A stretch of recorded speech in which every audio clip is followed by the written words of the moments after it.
Salut la team NE, j'espère que vous allez bien, bienvenue dans cette nouvelle vidéo. Aujourd'hui on va s'intéresser à Adama Traoré. Sur tous les différents réseaux sociaux il fait beaucoup parler de lui, les médias parlent de lui.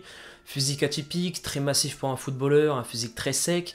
Dernièrement Benjamin Mendy en a fait les frais lors d'un contact épaule contre épaule, il a délivré une passe D, marqué un but contre City.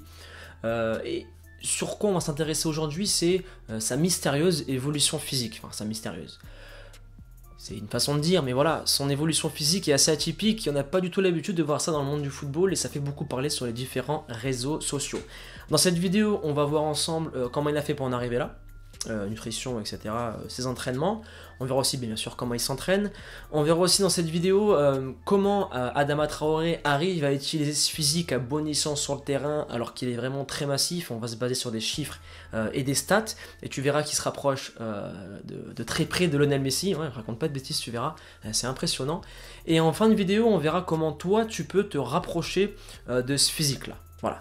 Donc dans un premier temps, Adama Traoré, pour en arriver là, il part d'une base extrêmement haute. En gros, le niveau physique d'Adama Traoré, lorsqu'il est au Barça à 16-17 ans, c'est le physique de très haut niveau pour un footballeur.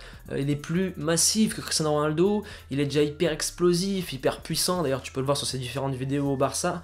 C'est un joueur, voilà, il part d'une base physique extraordinaire, il a une génétique golden comme on dit dans le milieu. Maintenant, il part d'une génétique certes, mais pour arriver où il en est aujourd'hui, il y a eu beaucoup de boulot et il y a eu pas mal de choses qui se sont passées.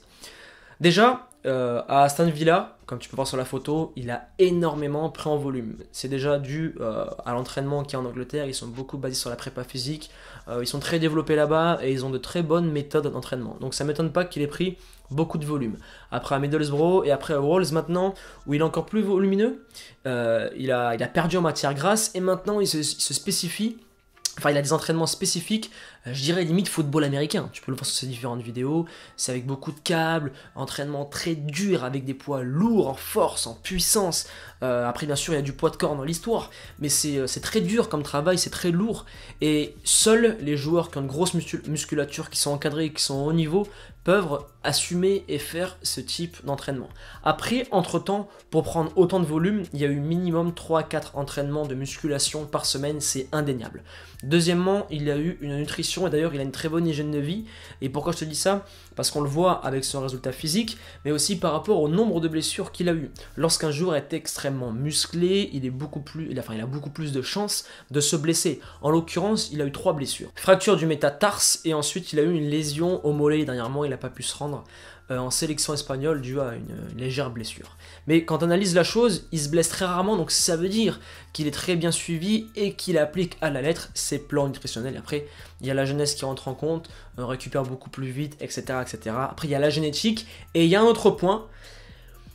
On peut être bancal, on peut se poser des questions, c'est vrai, c'est est-ce que il a fait usage de produits anabolisants, on parle de testostérone, hormones de croissance ou autre. On peut dire oui quand on voit son évolution physique, on peut dire oui aussi par rapport à l'hormone de croissance qui est l'un des meilleurs produits dopants que certains footballeurs professionnels utilisent par cure, car je ne sais pas si tu le sais, mais ce produit est quasiment indétectable lors des prises de sang ou des contrôles antidopage. Et deuxièmement, dans le sang, ça disparaît extrêmement vite, quelques jours après une cure, l'hormone de croissance disparaît, et après il peut faire ça pendant l'intersaison, etc. Donc, on peut se poser la question, il se charge, oui, non, je ne sais pas. En tout cas, son physique à l'heure actuelle est extraordinaire, même si il est selon moi trop musclé pour un footballeur, même si sur le terrain, il a des performances, c'est extraordinaire quand tu le vois jouer. Même si tu le sens un peu lourd au niveau du haut du corps, je pense qu'il devrait perdre 1 ou 2 kilos de muscle pour être encore plus rapide, mais c'est son choix, et quand on regarde les stats, c'est énorme. 4,9 dribbles réussis par match, mais si c'est 5,5. Donc c'est énorme, je me base sur la saison bien sûr, hein. Saison 2019-2020, c'est énorme. Par match, défensivement, il se fait passer 0,5 fois. Donc ça veut dire qu'en fait, tu le passes maximum une fois par match, et après soit te coupe en deux, soit met l'épaule, et de toute façon c'est le joueur le plus rapide, donc tu auras énormément de mal à l'attraper. Mais par rapport à son poste d'ailier droit, il va très vite, il est puissant.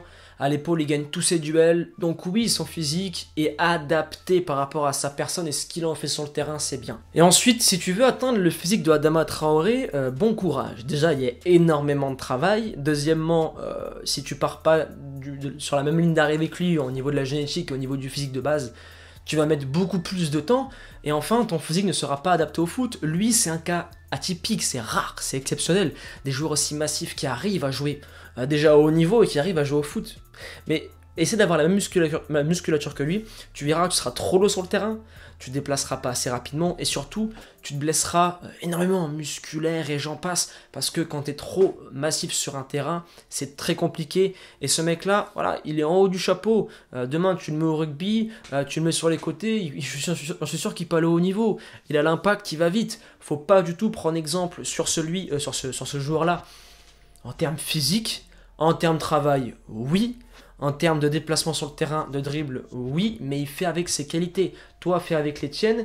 Et si tu veux t'en rapprocher, avoir une bonne musculature, être sec, être précis, c'est 2-3 séances de musculation par semaine.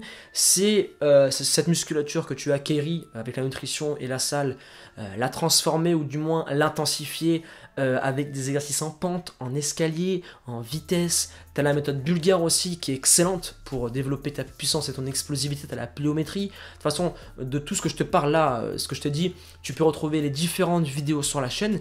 Mais pour conclure cette vidéo, l'évolution physique de Adama Traoré, elle est choquante pour le commun des mortels, mais si tu pars de la base qu'il a, il a de très grosses cuisses de base, je pense pas qu'il ait eu une prise de muscle au niveau des cuisses qui soit énorme par rapport à ce qu'il a de base, mais le haut du corps, c'est très élevé, il y a eu un gros travail là-dessus. S'il est dopé, je ne sais pas, mais c'est sûr que ça porte à confusion quand tu vois son évolution physique, même si voilà, on est sur un footballeur de première ligue, il y a des contrôles, je pense pas que tu peux laisser passer ça quand tu as un club comme Wolverhampton par rapport à l'image, et je pense que voilà, ça serait s'il était chargé. Et enfin, c'est un exemple de travail et d'autodiscipline.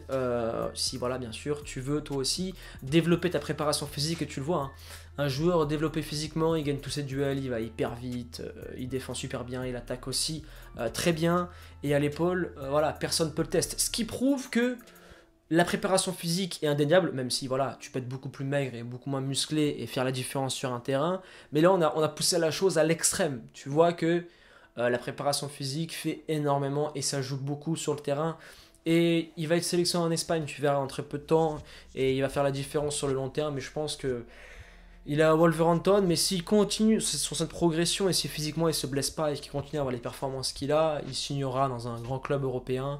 Et j'invite à tous les clubs à l'acheter dès maintenant, car si mes calculs sont bons, et si je dis pas de bêtises, je crois qu'il est à 20 ou 28 millions, selon le transfert market. Donc il est temps d'en profiter. Avant de vous laisser là, la team NE, dites-moi dans le commentaire si ce type de contenu vous plaît sur l'analyse d'une évolution physique d'un joueur. Dites-moi des joueurs que vous souhaiterez que j'aborde sur la chaîne. Et bien sûr aussi, si vous avez cliqué sur cette vidéo, c'est que vous voulez développer. C'est que tu veux développer ta préparation physique, ta condition physique, être meilleur au démarrage, avoir plus de vitesse, être plus puissant, bref. Pour avoir accès à toutes ces informations, je te propose de télécharger le e-book qui est totalement offert. Voilà, il est gratuit, où dedans j'aborde tous ces différents aspects chez le footballeur, préparation physique, mentale, nutrition, et j'en passe. Tu verras, il y a plus de 40 pages, c'est une mine d'informations. Donc pour y jeter un petit coup d'œil, clique sur le lien qui est disponible dans la description, et comme ça tu pourras avoir accès gratuitement à ce e-book qui s'appelle La Bible du footballeur. À présent, la team NE, comme d'habitude, si vous avez kiffé ce contenu, explosez la barre des likes et des commentaires avec le hashtag team NE et motivation 100%. Et à présent, je vous laisse là. Persévérance et motivation, et on avance ensemble.